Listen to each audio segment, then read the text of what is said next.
ಈ book binding sheet ಏನಿದೆಯಲ್ಲ ಅದನ್ನು ನಾನೊಂದು ಕ್ರಾಫ್ಟಿಗೆ ಯೂಸ್ ಮಾಡ್ಕೊಳ್ತಾ ಇದ್ದೀನಿ ಇವತ್ತು ಕೂಡ.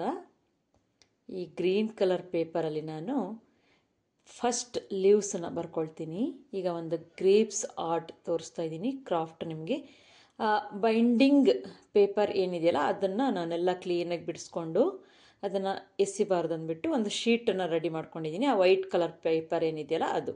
ಈ ಗ್ರೀನ್ ಕಲರ್ ಪೇಪರ್ ಮೇಲೆ ನಾನು ಈಗ ಲೀವ್ಸ್ ಡ್ರಾಯಿಂಗ್ ಮಾಡಿಕೊಂಡು ಕಟ್ಟಿಂಗ್ ಮಾಡ್ಕೊಳ್ತಾ ಇದ್ದೀನಿ. ಈಗ ಗ್ರೇಪ್ಸಿನ ಲೀವ್ಸ್ಗಳೆಲ್ಲ ಯಾವ ಥರ ಇರುತ್ತೆ ಅಂತ ನೀವು ನೋಡಿರ್ತೀರಲ್ವಾ, ಅದೇ ಲೀವ್ಸನ್ನೇ ನಾನೀಗ ಕಟ್ಟಿಂಗ್ ಮಾಡಿ ಇಟ್ಕೊಳ್ತಾ ಇದ್ದೀನಿ. ಪೇಪರ್ ಬೈಂಡಿಂಗ್ ಶೀಟ ಮೇಲೆ ಈಗ ನಾನು ಗ್ರೇಪ್ಸ್ ವರ್ಕನ್ನು ಮಾಡಿ ತೋರಿಸ್ತೀನಿ. ಅದಕ್ಕಿಂತ ಮುಂಚೆ ಫಸ್ಟ್ ಲೀವ್ಸ್ಗಳನ್ನು ಕಟ್ಟಿಂಗ್ ಮಾಡ್ಕೊಳ್ತೀನಿ.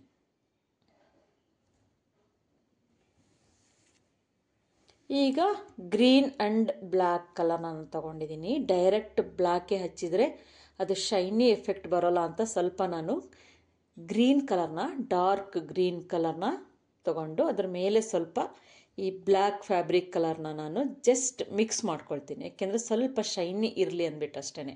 ಈಗ ಡೈರೆಕ್ಟಾಗಿ ನೀವು ಬ್ಲ್ಯಾಕ್ ಹಚ್ಚಿದರೆ ಒಂದು ರೀತಿ ಕಣ್ಣಿಗೆ ರಬ್ಬಾಗಿ ಹೊಡೆಯುತ್ತೆ ನೋಡಿ. ಸ್ವಲ್ಪ ಈ ರೀತಿ ಮಿಕ್ಸ್ ಕಲರ್ ಮಾಡಿಕೊಂಡ್ರೆ ಅದು ಏನೋ ಒಂದು ರೀತಿ ಆ ನ್ಯಾಚುರಲಿಟಿ ಇರುತ್ತೆ ಅಂದ್ಬಿಟ್ಟು ನಾನು ಈ ಥರ ಗ್ರೀನ್ ಮತ್ತು ಬ್ಲ್ಯಾಕನ್ನು ನಾನು ಮಿಕ್ಸ್ ಮಾಡ್ಕೊಳ್ತಾ ಇದ್ದೀನಿ.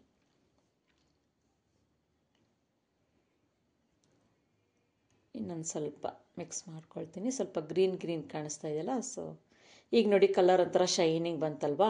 ಇದು ನಾವು ಮೇಕಪ್ಗೆ ಯೂಸ್ ಮಾಡುವಂಥ ಒಂದು ಇನ್ಸ್ಟ್ರೂಮೆಂಟ್. ಇದು ನಾವು ಫೇಸ್ಗೆ ಕ್ರೀಮ್ ಹಚ್ಚಿದ ಮೇಲೆ ಟ್ಯಾಪಿಂಗ್ ಮಾಡ್ಕೊಳ್ತೀವಲ್ವ, ಏನು ಹಚ್ಕೊಂಡಿರೋ ಕ್ರೀಮ್ ಎಲ್ಲ ಸೆಟ್ಟಿಂಗ್ ಆಗಲಿ ಅಂದ್ಬಿಟ್ಟು ಒಂದು ಟ್ಯಾಪಿಂಗ್ ಮಾಡ್ಕೊಳ್ತೀವಿ ತಾನೆ, ಅದೇ ಇನ್ಸ್ಟ್ರೂಮೆಂಟ್ ಇದು.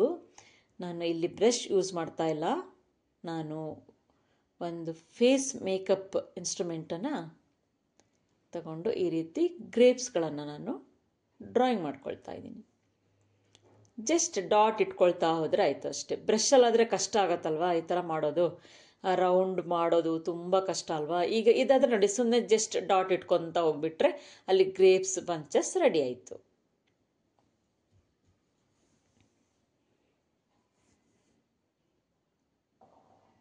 ಅಲ್ಲಲ್ಲೇ ಡಾಟ್ ಇಟ್ಕೊಳ್ತಾ ಹೋಗ್ಬೇಕಷ್ಟೇ.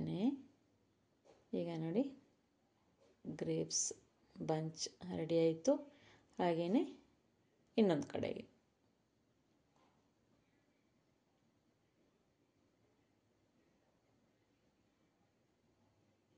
ಇದಾದಮೇಲೆ ಈಗ ಲೀವ್ಸ್ಗಳನ್ನೆಲ್ಲ ಎಕ್ಸ್ಟ್ರಾ ಲೀವ್ಸ್ಗಳನ್ನೆಲ್ಲ ಕಟ್ ಮಾಡಿಟ್ಕೊಂಡಿದ್ದೀನಿ.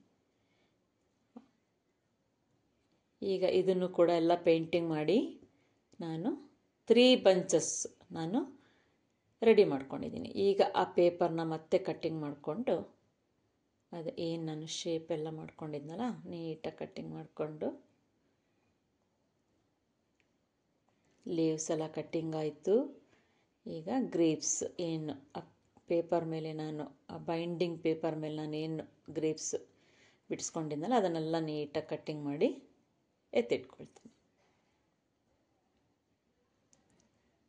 ಈಗ ನೋಡಿ 3 ನಾನು ಕಟ್ ಮಾಡಿ ಇಟ್ಕೊಂಡಿದ್ದು. ಈ ಪೇಪರ್ ಪ್ಲೇಟ್ ಮೇಲೆ ಈಗ ನಾನು ಅದನ್ನು ಗ್ಲೂ ಸಹಾಯದಿಂದ ಅಂಟಿಸ್ಕೊಳ್ತೀನಿ. ಆ 3 ಬಂಚಸ್ಸನ್ನು ನಾನು ಈ ಏನು ಯೂಸ್ ಆ್ಯಂಡ್ ಥ್ರೋ ಪೇಪರ್ಸ್ ಇತ್ತಲ್ಲ, ಈ ಬೈಂಡಿಂಗ್ ಪೇಪರ್ನ ಆ ಗ್ರೇಪ್ಸ್ ಬಂಚನ್ನು ನಾನೀಗ ಕಲರಿಂಗ್ ಮಾಡಿದ್ದೆಲ್ಲ ನೋಡಿದ್ರಲ್ಲ ನೀವು ನಾನು ಹೇಗೆ ಮಾಡಿದ್ದೀನಿ ಅಂತ. ನಾನು ಬ್ರಷನ್ನು ಯೂಸ್ ಮಾಡಿಲ್ಲ, ವಿತೌಟ್ ಬ್ರಷ್ ಪೇಂಟಿಂಗ್ ಇದು. ನಿಮ್ಮ ಮಕ್ಕಳಿಗೂ ಕೂಡ ಮನೆಯಲ್ಲಿ ಈ ರೀತಿ ಈಸಿ ಪೇಂಟಿಂಗ್ಗಳನ್ನು ಹೇಳ್ಕೊಡಿ.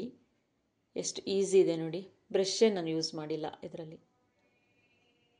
ಸೊ ಡಾಟ್ ಇಟ್ಕೊಳ್ತಾ ಹೋದರೆ ಆಯಿತು ಅಷ್ಟೇ. ನೀವೇನು ಮೇಕಪ್ಪಿಗೆ ಬಳಸ್ತಿರಲ್ಲ ಆ ಇನ್ಸ್ಟ್ರೂಮೆಂಟಿಂದ ಜಸ್ಟ್ ಡಾಟ್ ಇಟ್ಬಿಟ್ರೆ ಅಲ್ಲಿ ಗ್ರೇಪ್ಸ್ ಪಾಟ್ ರೆಡಿ ಆಯಿತು. ಈಗ 3 ನಾನು ಸೆಟ್ಟಿಂಗ್ ಮಾಡಿಕೊಂಡೆ. ಈ ಏನು ಯೂಸ್ ಆ್ಯಂಡ್ ಥ್ರೋ ಪ್ಲೇಟ್ ಇದೆಯಲ್ಲ ಇದರ ಮೇಲ್ಗಡೆ ನಾನು ಆ ಬಂಚಸ್ನೆಲ್ಲ ಕಟ್ ಮಾಡಿಬಿಟ್ಟು ಇದ್ರ ಮೇಲೆ ಅಂಟಿಸ್ಕೊಳ್ತೀನಿ. ಈಗ ಅದು ರೆಡಿ ಆಯಿತು. ಲೀವ್ಸ್ಗಳನ್ನೆಲ್ಲ ನಾನು ಕಟ್ಟಿಂಗ್ ಮಾಡ್ಕೊಂಡಿದ್ನಲ್ಲ, ನೋಡಿದ್ದೀರಲ್ವ ಲೀವ್ಸ್ ಹೇಗೆ ಬರ್ಕೊಂಡು ಕಟ್ಟಿಂಗ್ ಮಾಡ್ಕೊಂಡಲ್ಲ, ಅದನ್ನು ಕೂಡ ಈಗ ಇಲ್ಲಿನೇ ನಾನು ಈ ಪ್ಲೇಟ್ ಮೇಲೇ ನೀಟಾಗಿ ಗ್ಲೂ ಸಹಾಯದಿಂದ ಹಚ್ಕೊಳ್ತೀನಿ. ಫುಲ್ ಗಮ್ ಹಾಕಿ ಅಂಟಿಸ್ಬಿಡಿ, ಸ್ವಲ್ಪ ರಿಫ್ಲೆಕ್ಟ್ ಇರಲಿ ಅದು. ಯಾಕೆಂದರೆ ಫುಲ್ ಹಚ್ಬಿಟ್ರೆ ಅದು ಅಷ್ಟೊಂದು ಗ್ರ್ಯಾಂಡಾಗಿ ಕಾಣಿಸಲ್ಲ, ಅಷ್ಟು ಗೆಟಪಾಗಿ ಕಾಣಿಸಲ್ಲ. ಈಗ ನೋಡಿ ಏನೋ ಒಂದು ರೀತಿ ನ್ಯಾಚುರಲ್ ಲೀವ್ಸೇ ಕುತ್ಕೊಂಡಿದೆ ಅದ್ರ ಮೇಲೆ ಅನ್ನೋ ಹಾಗೆ ಕಾಣಿಸುತ್ತಲ್ವಾ, ಅದಕ್ಕೋಸ್ಕರ ಅಷ್ಟೇ ಸೆಂಟರ್ ಪಾರ್ಟಿಗೆ ಅಷ್ಟೇ ಗಮ್ ಹಚ್ಚಿದರೆ ಸಾಕು.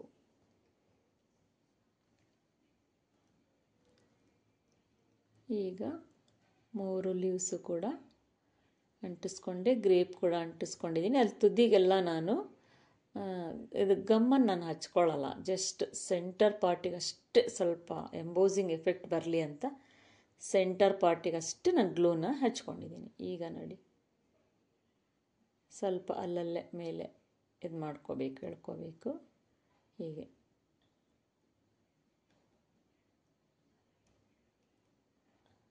ಈ ಥರ ಇಷ್ಟೇ ಮಾಡಿಕೊಂಡ್ರೆ ಆಯಿತು. ಸೈಡಿಗೆಲ್ಲ ಸ್ವಲ್ಪ ಹೇಳ್ಕೊಂಡ್ರೆ ಆಯಿತು. ಆಲ್ರೆಡಿ ಗಮ್ ಸೆಟಪ್ ಆಗಿದೆ. ಜಸ್ಟ್ ಈಗ ನೋಡಿ ಎಷ್ಟು ಚೆನ್ನಾಗಿ ಕಾಣಿಸ್ತಾ ಇದಲ್ವ.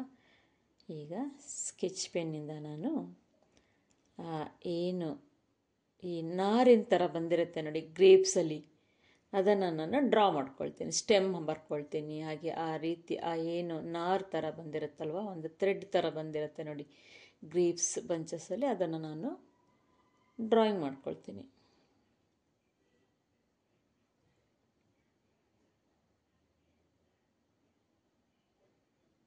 ಎಲ್ಲ ಕಡೆಗೂ ಬರ್ಕೊಳ್ತಾ ಇದ್ದೀನಿ. ಈಗ ಮಧ್ಯದಲ್ಲಿ ಒಂದು ಸ್ಟೆಮ್ಮನ್ನು ಬರ್ಕೊಳ್ತೀನಿ. ಆ ಗ್ರೇಪ್ಸ್ ಬಂಚಸಲ್ಲಿ ಇರುತ್ತೆ ನೋಡಿ ಒಂದು ಸ್ಟೆಮ್ ಥರ, ಅದನ್ನು ನಾನು ಈಗ ಬರ್ಕೊಂಡೆ. ಈಗ ಇದನ್ನು ರೆಡಿ ಆಯಿತು, ಎಲ್ಲ ಡ್ರಾಯಿಂಗ್ ಮಾಡಿಕೊಂಡೆ ಸ್ಕೆಚ್ ಪೆನ್ನಲ್ಲಿ. ಆಮೇಲೆ ಮತ್ತೆ ನಾನು ಥಿಕ್ಕಾಗಿ ಬರ್ಕೊಳ್ತೀನಿ. ಈಗ ನೆಕ್ಸ್ಟ್ ನಾನು ಎಲೆಗಳಿಗೆಲ್ಲ ಮತ್ತೆ ಶೇಪ್ ಕೊಡಬೇಕಲ್ವಾ, ಇಲ್ಲಾಂದರೆ ಪ್ಲೈನ್ ಆದರೆ ಅಷ್ಟು ಚೆನ್ನಾಗಿ ಕಾಣಿಸಲ್ಲ ಅದು. ಸೊ ಹಾಗಾಗಿ ಎಲೆಗಳಿಗೂ ನಾನೀಗ ರೂಟ್ಗಳನ್ನೆಲ್ಲ ನಾನು ಬರ್ಕೊಳ್ತೀನಿ ಸ್ಕೆಚ್ ಪೆನ್ನಲ್ಲಿ. ಆ ಲೀವ್ಸ್ಗೆ ರೂಟ್ ಇರುತ್ತಲ್ವ, ಅದನ್ನೆಲ್ಲ ನಾನು ಈ ರೀತಿ ಡ್ರಾ ಮಾಡ್ಕೊಳ್ತೀನಿ. ಈಗ ನೋಡಿ ಸ್ವಲ್ಪ ನ್ಯಾಚುರಲ್ ಲೀವ್ಸ್ ಥರನೇ ಕಾಣಿಸ್ತಾ ಇದೆ ಅಲ್ವಾ. ಈಗ ನೋಡಿ ಒಂದು ಈಸಿಯಾಗಿರೋಂಥ ಕ್ರಾಫ್ಟ್ ರೆಡಿ ಆಯಿತು ನೋಡಿ. ನಾನು ಬ್ರಷ್ ಯೂಸ್ ಮಾಡ್ದೇ ಒಂದು ಈಸಿಯಾಗಿರೋಂಥ ಕ್ರಾಫ್ಟನ್ನು ಹೇಳ್ಕೊಟ್ಟಿದ್ದೀನಿ ನೋಡಿ. ಚೆನ್ನಾಗಿದೆ ಅಲ್ವಾ.